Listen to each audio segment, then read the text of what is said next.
Hey people of Earth, today we're talking about the top 5 Dragon Ball Z characters. Number 5. Actual Team Gohan. Yes, Great Saiyaman and all, especially the Great Saiyaman. Guys, Gohan in this time frame was the guy that you would want to be in high school. A regular nice kid during the day and during in school, getting the ladies, and a freaking superhero afterward. It was so cool to see one of these Dragon Warriors actually go out and fight crime, becoming the Golden Warrior at first.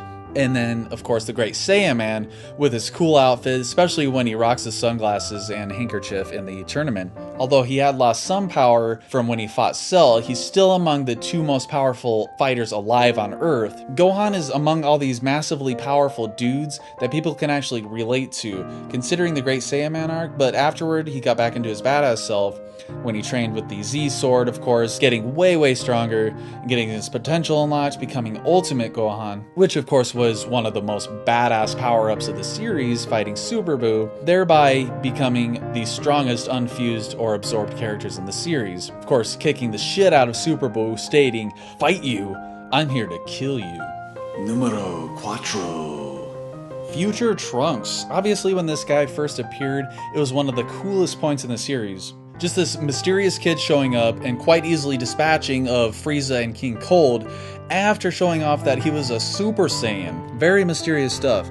Being the son of Bulma and Vegeta, he comes from the future, which automatically makes him a badass. And the fact that he is a Super Saiyan is extra cool.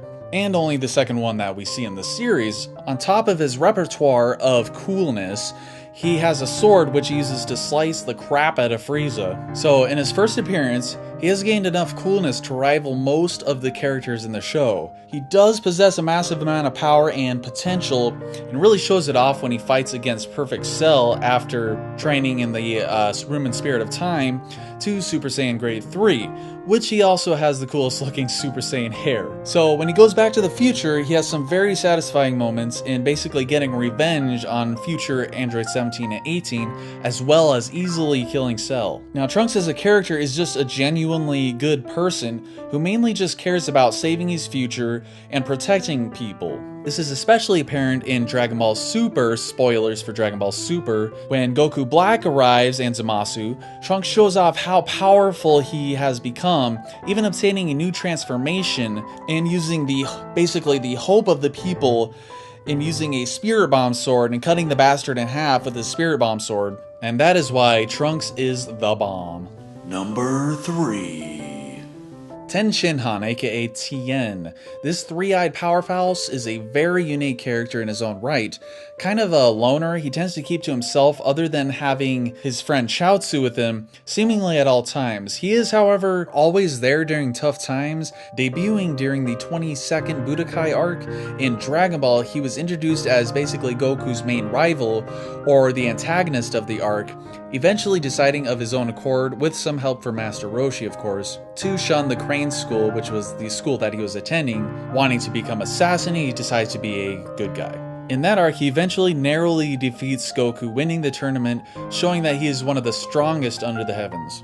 Now, being a master martial artist who will always seek to improve himself, Tien has an abundance of interesting techniques, being the first to use the Taioken in the series, and developing the Shinki Koho. Taioken is solar flare, by the way, and the Shinki Koho is the Tri-Beam, basically the multi-fire technique of the Tri-Beam, which he used to hold back Semi-Perfect Cell. So Tien is really a stoic character with a really interesting arsenal of techniques. And even fast forward to Dragon Ball Super, he has even opened a dojo dedicated to teaching his style of martial arts. So he's very interesting, very powerful, and probably has the most unique techniques in the show.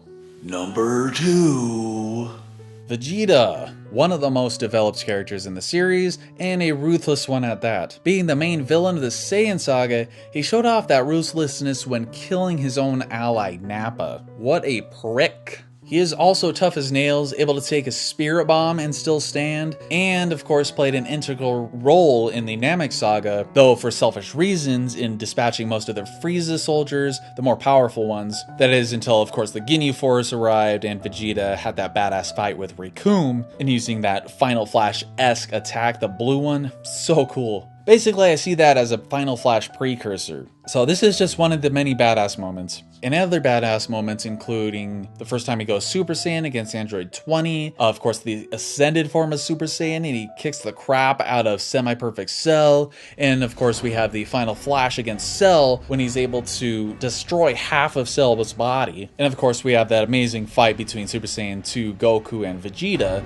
Majin Vegeta, and then probably one of the saddest moments in the series when he sacrifices himself to destroy Majin Buu and blows himself up. And of course having a major character arc there, having, getting over his pride, and finally at the very end he comes into terms with the fact that it's okay if Goku is stronger sometimes, no biggie. But yeah, Vegeta is definitely no stranger to being a badass, even though he can be an abrasive dick who doesn't seem to care about anything, but he really does on the inside. He just doesn't show it.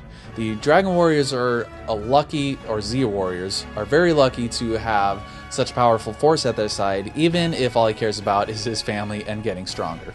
Number 1. Piccolo has arguably the most character development in Dragon Ball Z, aside maybe from Gohan. Beginning the series as a villain, he turned into a reluctant ally to defeat Raditz and then the other Saiyans. His power could only be matched by Goku up to that point, where Goku narrowly defeats him in the 23rd Tenkaichi Budokai. Being Namekian, which we learn in the Namek Saga, he can manipulate his body in ways everyone else can't, like stretching his limbs, as well of course as regeneration.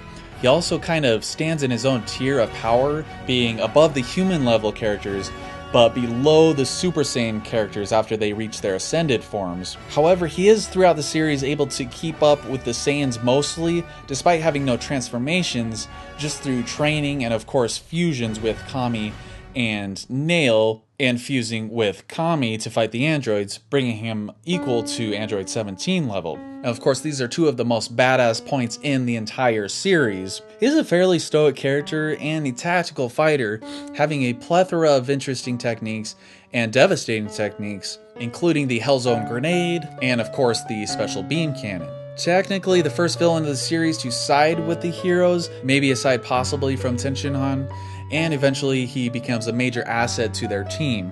Piccolo is just a no-nonsense, fairly well-balanced character, having a hard side from his villain days, but doesn't carry around so much pride like Vegeta does. His look is cool, he has a cool attitude, his fighting techniques and attacks are cool.